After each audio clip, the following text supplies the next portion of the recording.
A couple of months ago, I decided that I wanted to celebrate the end of the 21-22 chicken wing crisis that hit us all, and there was only one way to celebrate a moment of that magnitude. I decided to go to my local wing stop and try some wings. I go up to the counter after waiting in a long line of people pretty much celebrating the same thing I was celebrating. I talk to the disgruntled cashier, and I ask her for my signature order. 10-piece bone-in wings, large, with a fry, half hot traditional, half traditional hot or hot traditional, and then half Cajun. She looked at me dead in my face and she told me, "We're out of Cajun." But that was fine. That was fine with me. We could just go with plan B, which was mango habanero. And I like mango habanero in other situations. Maybe I like it in this one. I'm gonna just try something new. And that's what I did. I waited in the long, infamous Wingstop wait times and got my food. I got home, I unpacked everything. The fries were plenty as they were stale. The wings were good. The mango habanero was good. I liked it. I tried it for the first time at Wingstop and I liked the sauce they used. I just realized I was missing something. I was missing something that I really wanted. I was missing something that would have turned my good experience into a great experience. I was missing my Cajun wings. And I love Cajun. I put that shit on everything.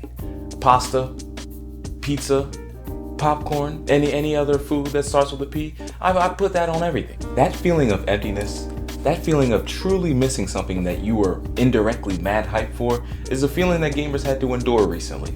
The 2022 Game Awards were 2 days ago, and they were amazing. I'm gonna just set that straight. They were amazing. It was great.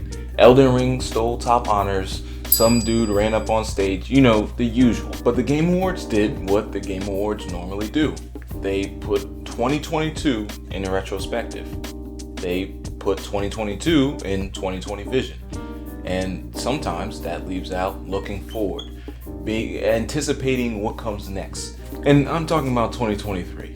Now, they did make a lot of announcements on stuff that was going to come out, like Star Wars or Elden Ring DLC, but I want to know, what game is the hypiest? What game is your Hypeness, king of hype? They might not have done it, but I will do it. So join the Bread Show as we ask and answer our own question of, which game is going to be the hypest of 2023?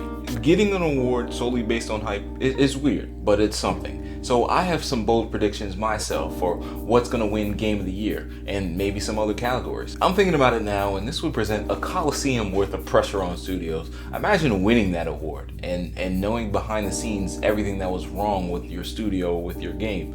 Imagine not winning the awards and watching somebody else win the award and count you out of it. Imagine an indie game at the end takes the award like some Among Us 2 or something like that. Now, if you're here for me to talk about Madden and 2K, I'm just going to let you know right now, every esports game is going to disappoint you again. They're gonna change the home screen a little bit, put on some different music, add sweat to their Instagram pictures, and you're gonna think that it's new graphics and a new engine. Is not. You're gonna get the same neighborhood in 2K. You're gonna get the same everything. They're not gonna get it right this year, and it'll be a consistent 6 out of 10. But scratch your itch of playing Madden and 2K. And I was into those games. Trust me, I was. But I realized that they were rooking me and getting me to spend $100 plus on the same product year after year. So I wouldn't expect anything really from Madden, 2K, EA, especially not EA. One game EA seemed to get right was Star Wars Jedi Survivor, that's arriving on March 17th, that was announced last night at the Game Awards. If you haven't played the first one, it's kind of like a mix of Elden Ring type combat system with Star Wars. And if you like that type of game, go for it. It's got more story than Elden Ring ever did, and it's got the same control. So if you just one of those people that wanted Elden Ring to have more story, I would probably recommend Jedi Survivor, Star Wars Jedi Survivor to you. Now, there are two games that I'm personally hyped for. Two games that I personally want to record and put on this channel because I feel like they don't get a lot of recognition, but they could come out to be some of the best games that come out in 2022. I'm talking 10 out of 10s. Skull and Bones, maybe that won't be a 10 out of 10. I've been waiting a long time for a pirate game. We've got cowboys, we've got robots, aliens, dinosaurs, but we haven't gotten a true pirate game. I'm not talking Black Flag, Assassin's Creed tries pirates this time. I'm talking about a true pirate game. The only caveat to this pirate game where I could see it going wrong is the studio that it's made by. Skull and Bones is made by Ubisoft, and they have games like Assassin's Creed. They have games like Far Cry, and these are fine games. It's just, I don't know if that Ubisoft system will work for games like Skull and Bones. To be honest with you, the last Far Cry that came out, I felt, was mid, and the one before that was laughed at. The best part about Far Cry 6 was Giancarlo Esposito, and everything else was, Far Cry, the same formula. So I personally really want to see Ubisoft take a different route with the Skull and Bones games, because I feel like it could be a really good game for the franchise, for the studio, and it could start its own franchise by itself. And I'm excited to see what customization they have, and if we could have a One Piece style pirate adventure. Another sleeper that I am looking forward to next year is Octopath Traveler 2. I didn't play the first one, I never heard of the first one, but I looked at this game after doing some research, and I found out that it's a RPG, and I'm a sucker for RPGs. Final Fantasy, Pokemon, I love RPGs. And this one is going to be a retro style RPG with kind of updated graphics, which I'm excited for just by itself. I'm definitely going to be recording this. I don't know what it comes out on. I think it comes out on Switch and then regular PlayStation and Xbox consoles, but that is a game I'm definitely hyped for. And the aesthetic alone is really exciting. Some more good news about that game is that it's made by the king of RPGs, Square Enix. Square Enix is coming back with something other than Final Fantasy, and this one could be great. If you like Final Fantasy VI, I think Octopath Traveler 2 should be next on your bucket list. I mean, this could be a great game made by Square Enix. And the last one, to be honest with you, was a great game from what I hear. It's scheduled to come out February 24th, 2023, and Square Enix doesn't usually do delays, so I think we could be in for some major heat this upcoming winter. Now, stop me if you heard this before, but Final Fantasy is supposed to come out next year. I know it's the 16th installment of the franchise, and they don't have anything to do with the games in between them. I got a lot of mixed reviews from Final Fantasy 15. I tried it. To be honest with you, I don't like the newer Final Fantasies. The combat system is weird. I like the Final Fantasy VII remakes, and they try to mix the combat system with regular RPG. I'm able to play that, but the newer combat system, I kind of want to see how they go with it. I want to know if they fall back more into the traditional RPGs, or if it's going to be straight Yakuza combat game. Now we are moving on into the big dogs, but first we're going to start off with a big speculation. Big speculation of 2023 it came from Microsoft and Sony and all these legal battles and every one of the leaked documents.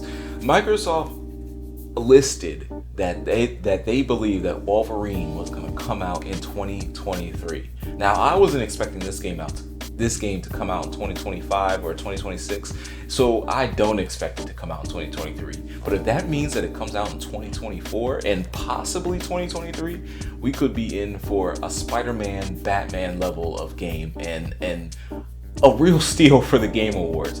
The last Wolverine game that I played was on the PlayStation 2, and I played it at my cousin's house. It was fun, but there were no games like it. What medium other than movies do you see Wolverine's story really being told from the beginning? And I think this game could be complete heat. This game could be astronomical with levels of success. I mean, the graphics alone, I'm not going to put too much hype in it. We got like a 30-second trailer, no voice no gameplay, no nothing. It was just Wolverine sitting at a bar drinking. I'm really hyped for a Wolverine game, because if it's anything like the Spider-Man game, if it's anything like the Batman series, and even dare I say this, have some elements of Gotham Knights in there, I think we could be for a great game. And of course, the two biggest games, the games that most likely will win Game of the Year, are Spider-Man 2 and Breath of the Wild 2. Now, Spider-Man 2. We all played Spider-Man 1.5 with Miles Morales. It was a great game. PS5 launch, great. But that was an 8-hour story. Imagine playing Spider-Man 2 like a 30-hour experience, a God of War level of experience. That would have been 5 years after the previous experience, and their previous experience was great, especially after it got the Game of the Year edition and it got remastered. This new game, I hope it offers some switches between Miles Morales and Peter Parker. I hope that Miles Morales doesn't turn into like some Atreus character and that type of stuff, but I think they'll have that down. And Spider-Man 2 could be coming for revenge from Spider-Man 1, because Spider-Man 1 almost got no love at the last Game Awards that it was a part of. So these Game Awards, it could be coming in for top honors, and I wouldn't be surprised if they got them. And the last game, the fabled Breath of the Wild 2 release. I'm proud of you guys. I seriously am, because you guys talk loud enough to Nintendo for them to listen. I mean, Breath of the Wild 2, I never thought that would come out. Legends of Zelda doing sequels? The closest thing we were getting to a sequel was Majora's Mask and Ocarina of Time, and that was legendary. So for this sequel to come out with Breath of the Wild 2, I forgot what it's going to be called, but it's going to be ridiculous. So ridiculous that early in the year we got a scare. They were speculating that Breath of the Wild 2 wouldn't be on Nintendo Switch because the game was too big for the Switch. Now, if you know the Switch, if you have a Switch, you understand that it's like a high-powered tablet, if that. It's not really like the PS5 or the Xbox Series S that runs at 4K and possibly 8K and all that other stuff. No, it comes with like 15 gigabytes of free space that you don't have to add, and it's not that powerful of a system. Even games like Pokemon, which is the open world version, if you downloaded it, it would take up 8 or 12 gigabytes, which is chump change on like a PS5. But nonetheless, they are saying that Breath of the Wild is a huge game, and hopefully that doesn't mean glitches and bugs. It doesn't usually mean that. Well, I can't say that for Nintendo, but it doesn't usually mean that for Legend of Zelda. So, I mean, hopefully we get a good, clean experience with this game, and I believe that we will. It's interesting to see what they'll do with a sequel to Breath of the Wild 1. Some people, some game reviewers, have that as their #1 game of all time, and a lot of people have that in their top 10. That game was amazing. It had everything in it. So to come up with a sequel to that, it's gonna be crazy. They're gonna have to make Link say some words for that. So my prediction, my way too early prediction for the 2023, I'm gonna do 2. Game of the Year and then Best Performance. I think Best Performance, Spider-Man has to get Best Performance, either from Peter Parker or Miles Morales. Whoever is the #1 Spider-Man in that game, I really want to see Spider-Man get Best Performance. Best Performance kind of would feel like second place, because I do want to see Breath of the Wild 2 get Game of the Year.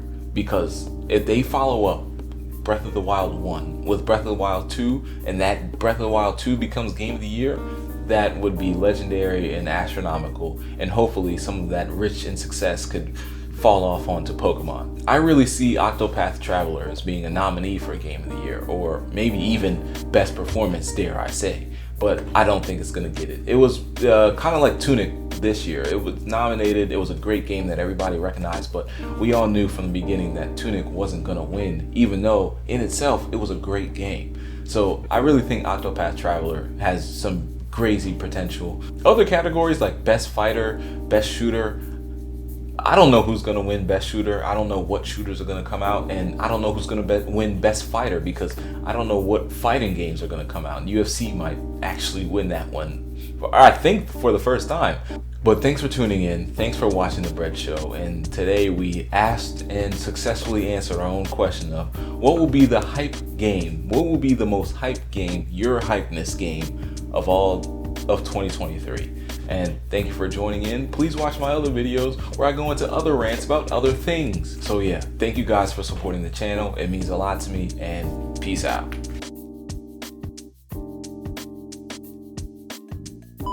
Is this thing still on? Please still be on. Other games that I wanted to talk about. Hades 2, a sequel to Hades 1, a game that was slept on all of, I think, what 2021? 2020? I don't know. Hades was slept on. I think it was slept on probably because it only came out for the Switch or PC. Switch and PC. It didn't come out for PlayStation, I don't think. But yeah, that game was slept on. Hades 2, I'm excited to play myself because I did not play the first one, but people said it was great. And it's kind of like a Diablo type of game if you haven't played it, and I don't usually play Diablo type of games, but just based off of the hype of the last one, I gotta try out Hades 2. Now, rest in peace to the fallen soldiers, but ladies and gentlemen, we are getting another Death Stranding. Death Stranding, I'm not gonna say much about that game, but it was a great made game. Like the game felt great. The controls felt great. It was just a story and what you were doing in the levels that was poor. You could set up all the fast travel, all the zip lines you wanted. The game was just still slow. I remember my first mission, the first real mission, was to carry like a dead corpse on my back with like a baby on my hip. And I had to control his walking so he didn't fall up the mountain. And that it probably took 10 minutes, but it felt like it took 2 hours. My guy was just fumbling and bumbling. The baby was crying. The dead body was falling off. I had to keep picking it up and putting it back on and going back up to the mountain. I was just going to burn it. That's it. But the game was great. I mean, that game had a really good performance. I don't know if he won best performance, but he for sure got nominated. I just know that based off his performance. It's just the fact that the game was boring. It was a drag. It was slow. But that's enough on Death Stranding. I'm so surprised that this game got a sequel. I am so surprised that this game got a sequel, and hopefully the sequel is better than the first. What I won't be doing though is pre-ordering this game, and what I probably also won't be doing is spending my own money on that